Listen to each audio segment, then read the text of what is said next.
Shalom, selamat datang di channel Smak Batu Penjuru, Singkawang di segmen Renungan Singkat.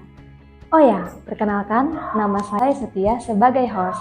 Sebagai informasi, di segmen ini, siswa-siswi Smak Batu Penjuru akan bergiliran membawakan renungan singkat Alkitabiah sederhana.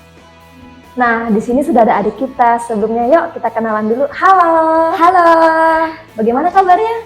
Luar biasa. Oh ya, namanya siapa? Perkenalkan, nama saya Noviawati.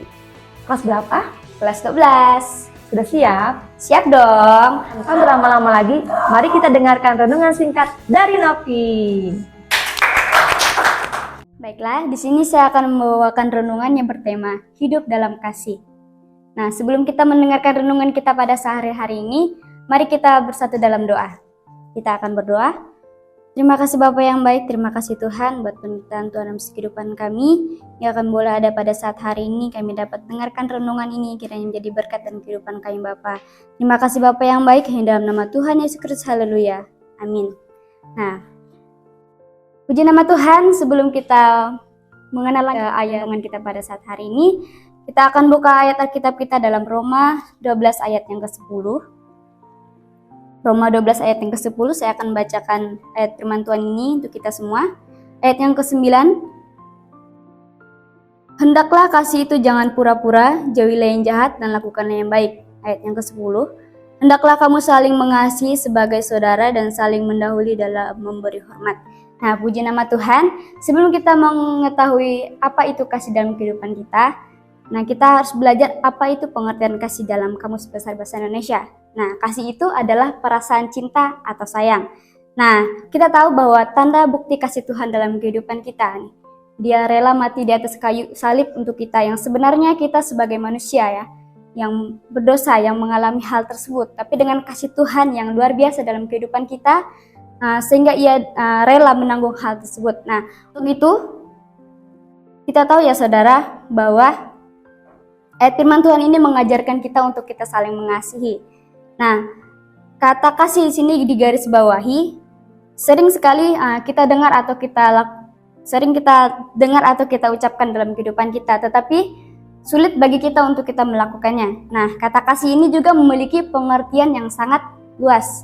Nah, ketika kita memiliki kasih dalam kehidupan kita, bukan berarti kita menyembunyikan kesalahan orang lain atau teman-teman kita, bahkan saudara-saudara kita, tetapi kita tidak membiarkan dia hidup ke dalam kesalahannya tersebut. Nah, dengan cara kita menegur dia supaya dia tidak jatuh ke dalam lubang yang sama. Nah, seperti ayat-ayat firman Tuhan yang sering kita dengar itu terdapat dalam Amsal 27 ayat yang kelima, lebih baik teguran nyata-nyata daripada kasih yang tersembunyi. Nah, lebih baik kita menegur orang tersebut secara langsung daripada kita diam-diam. Ketika kita diam-diam berarti seolah-olah kita membiarkan dia jatuh ke dalam dosa. Nah, kita tahu ketika kita memiliki kasih dalam kehidupan kita, berarti dari situ kita dapat membangun hubungan yang indah bersama Tuhan. Tapi bukan hanya bersama Tuhan, kita juga bisa membangun hubungan kita bersama teman-teman kita, saudara kita, bahkan orang-orang yang terdekat kita.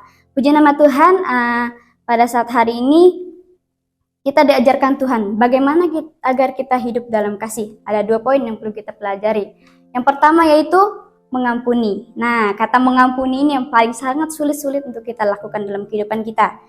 Tetapi ketika kita melihat Tuhan dalam kehidupan kita dengan kasih-Nya yang besar, dari situ kita dapat belajar, perlahan demi perlahan kita dapat mengampuni orang yang sekeliling kita. Walaupun banyak sekali kesakitan, kepahitan, kesedihan, bahkan luka yang ada dalam diri kita, tetapi kita mau belajar pada saat hari ini bagaimana kita bisa mengampuni orang lain. Itu poin yang pertama, yaitu mengampuni. Nah, yang kedua yaitu mengenal Tuhan. Nah, kita sebagai orang Kristen nih, mengenal Tuhan bukanlah hal yang sulit bagi kita. Seperti kita percaya kepada Tuhan, sungguh-sungguh kepada Tuhan dalam wujud permohonan kita. Nah, dalam kasih ini kita dapat belajar apa itu kasih yang sebenarnya. Contohnya, bagaimana wujud kasih, jenis kasih, ciri-ciri kasih, dan lain sebagainya yang bersangkutan dengan kasih. Nah, dalam hal ini kita mau belajar bagaimana hidup dalam kasih. Walaupun sulit bagi kita untuk kita bisa mengasihi orang-orang di sekeliling kita. Nah, mengasihi itu bukan hanya teman-teman atau saudara-saudara kita, tetapi kita juga bisa mengasihi Tuhan kita yang paling utama dan paling pertama dalam kehidupan kita. Nah, itu saja firman Tuhan yang dapat kita dengarkan pada saat hari ini. Sebagai kesimpulannya, mari kita hidup bersama-sama dalam kasih. Kita mau belajar dari hal yang sulit kita lakukan. Tetapi ketika kita sudah melakukan hal tersebut, kita dapat melihat kasih karunia Tuhan dalam kehidupan kita melalui yang pertama, kita bisa mengampuni orang lain. Yang kedua, kita harus lebih sungguh-sungguh mengenal Tuhan. Yang utama dalam kehidupan kita yaitu Tuhan Juru Selamat kita. Di nama Tuhan, itu saja renungan yang dapat kita sampaikan pada saat hari ini. Kita akan menutup dalam doa, kita berdoa. Terima kasih Bapa yang baik, terima kasih Tuhan. Kami setiap anak-Mu sudah mendengarkan renungan pada saat hari ini. Kiranya renungan hari ini Tuhan menjadi kekuatan bagi setiap kehidupan kami, bagaimana kami bisa hidup dalam kasih. Terima kasih Bapa yang baik, hanya dalam nama Tuhan Yesus Kristus, haleluya, amin. Nah, demikian renungan singkat sederhana dari adik kita. Kalau ada kesalahan dalam penyampaian atau kutipan ayat dan referensi, tolong dikoreksi ya.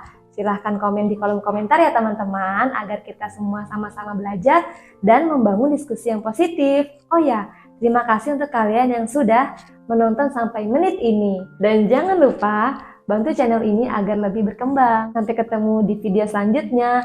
God bless you all. Bye-bye.